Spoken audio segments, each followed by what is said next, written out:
President Trump is poised to take out GOP traitors throughout the nation, all as Republican counties are fighting back against their feckless RINO leadership. In this video, we're going to take a look at reports of President Trump's enemies list, how Republican counties all across the country are censuring and primarying their neocon never-Trumper leadership, and what it all means for the future of the GOP and the potential for the rise of a new Patriot Party. You are not going to want to miss this. Greetings, everyone. Dr. Steve here with you. Wonderful to be with you as always. We are here to give you conservative hope in the midst of these turbulent times by helping you to think better so you can feel better. So if you haven't already done so, you know what to do. Make sure to smack that bell and subscribe button. We would love to have you as a regular part of this channel where each and every single day we analyze what are often distressing current events, but always in light of very hopeful conservative trends so we can all live in the present in light of even better things to come. But first, with our rapid advances in science over the years, you know there are far more powerful and effective ways to boost your immune system than just taking megadoses of vitamin C. In fact, our sponsors over at BioTrust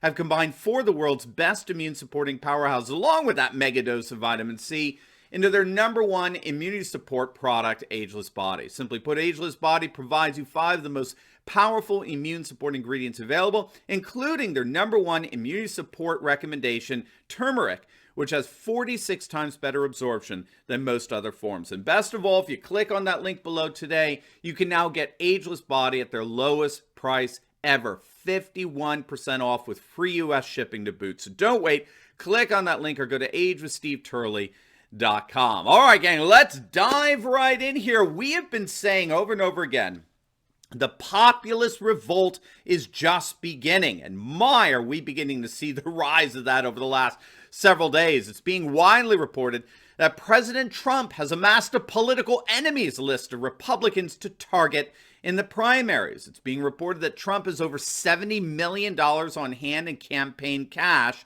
to primary every single one of the GOP representatives, senators, and governors that turned on him over the course of the last couple of months since the election.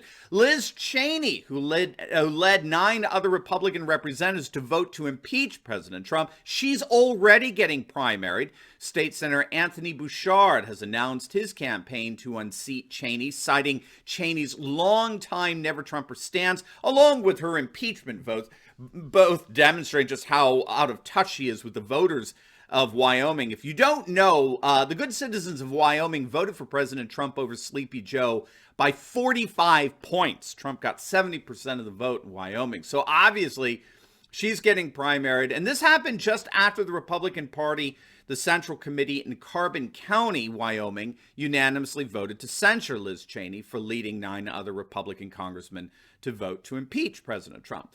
The committee also demanded her presence before them to explain herself, and they have since reported that though they've made numerous attempts at contacting Cheney, she has done nothing either to receive their calls or to call them back. She has gone officially radio silent as far as her Republican constituents are concerned. In fact, Cheney has only since doubled down. She's openly praising Mike Pence for standing with the Constitution and defending her vote to remove President Trump from office. So it's little wonder why GOP officials in Wyoming officially and unanimously censured her, issuing a formal condemnation, and it's not ending there. 115 House Republicans are calling for Cheney's removal from the chair of the House GOP conference. She's the 3rd highest ranking member there. It's obvious she should not be occupying a chair since she's so obviously removed from the values and interests of concerns of Republican voters. She simply doesn't represent rank and file Republicans. And this isn't just rhetorical posturing on the part of these congressional Republicans. Check this out. Florida Representative Matt Gaetz is actually going to Wyoming to actively campaign against Liz Cheney. I mean, these guys are serious. They don't want to be associated anymore with these neocon never-Trumper backstabbers like Liz Cheney. This is the real deal. And it's not just Liz Cheney. In fact, 3 out of the 10 Republicans who voted to impeach our president are already getting primaried. And it's almost guaranteed that the other 7 will as well, especially with President Trump's $70 million war chest that promises to only get bigger the closer we get to the midterms in 2022. Remember, campaigning for the midterms begins literally in just a few months from now. But the rank-and-file grassroots MAGA Republicans are not waiting. They are hitting back against these feckless RINO establishment leadership types.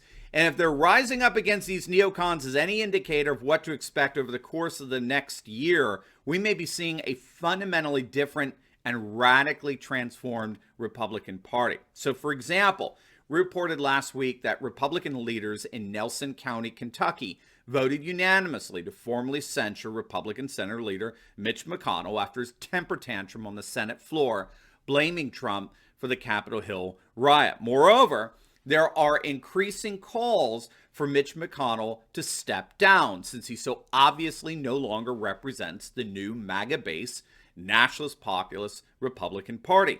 The Allegan County Republican Convention in Michigan has voted overwhelmingly to censure and condemn Representative Fred Upton for his vote to impeach President Trump. In Oklahoma, a number of counties voted to censure Oklahoma Senators Inhofe and Lankford, and they are in turn demanding their immediate resignations for their abject failure in supporting President Trump and standing up for the will of their constituents. And in Arizona, the Republican Party has officially censured their RINO governor, Doug Ducey, former neocon never-Trumper Senator Jeff Flake, and even Cindy McCain, the widow of the late super RINO Senator John McCain. Governor Ducey's political career is dead.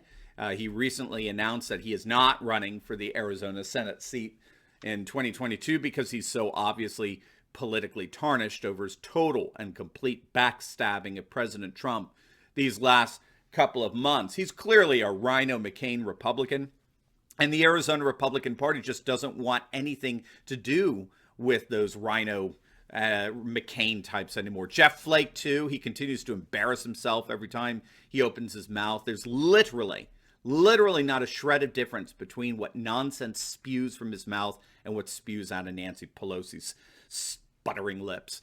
All part of the same permanent political class. They all ape each other. It's just an utter embarrassment that he even ever had an R next to his name. So what does all of this mean for the future of the Republican Party and the potential rise of a new Patriot Party? Well, before we get into that, I'm so excited to announce that we actually have a brand new alt-tech anti-censorship guide coming out. And if you click on the link below, you can actually help us name it. This is a guide that's going to give you all of the alternative social media sites that you can go to that have all of your favorite independent content creators, but without any of the censorship that we've been exposed to by big tech. It's an absolutely free ebook download. And if you click on that link below, you'll be the first to know as soon as the ebook is released. And again, you can even help us name it. So don't wait. Click on that link below and be the first to know about the release of our free alt-tech anti-censorship guide today. All right, so what does this enemies list and the rising up the GOP grassroots, the MAGA crowd, who are now the rank and file of the Republican Party, what does all of this mean for the future of the GOP and the possible rise of a new Patriot Party? We're getting conflicting reports on that. Newsmax is reporting that Trump has abandoned the notion of a third party, a Patriot Party, and is instead going all in on primarying all of the RINO Republicans and establishing full dominance over the Republican Party, especially officially converting the party over to a MAGA-dominated nationalist populist party. However, over at the Gateway Pundit, they're reporting, along with the British Daily Mail, they're reporting that President Trump is going to be doing both. He's planning on supporting the primarying of every single Republican turncoat and never Trumper in the party on the one hand, while laying the foundations for a Patriot Party in order to have leverage over feckless Republicans in the Senate during the upcoming impeachment trial. The Patriot Party has leverage precisely because were Trump to launch it, we would see about 85% of the Republican Party jump ship and defect over to the Patriot Party. Okay, very similar to what we saw happen in Britain when Nigel Farage started the Brexit Party and former Tory voters defected from the Tories in droves and left them with perhaps the most humiliating political defeat in over a century. This is in May of 2019 at the European parliamentary election. So this approach obviously involves some diversification. Trump is wiping out the RINO Republican establishment leadership on the one hand, while holding leverage over the remainder of the leadership, with the potential of destroying the Republican Party altogether with the rise of a Patriot Party. So we're going to have to see what happens there. I think we'll have a clearer picture of what Trump is up to over the course of the next month, especially in light of how the Republicans behave themselves with regard to this Democrat-led impeachment charade. But until then, what is very clear is that Donald Trump and we, his supporters, are still very much in charge of the future of the Republican Party. Now, before you go, make sure to like this video, comment down below, and definitely subscribe to my channel. And you'll definitely want to check out my latest video I just uploaded. It was our live stream over the weekend where we featured Joe Biden's humiliating approval numbers. He's actually beginning his presidency with a sub 50% approval rating. Who knew, right? You're not going to want to miss it. So make sure to click on the link, and I will see you over there. God bless.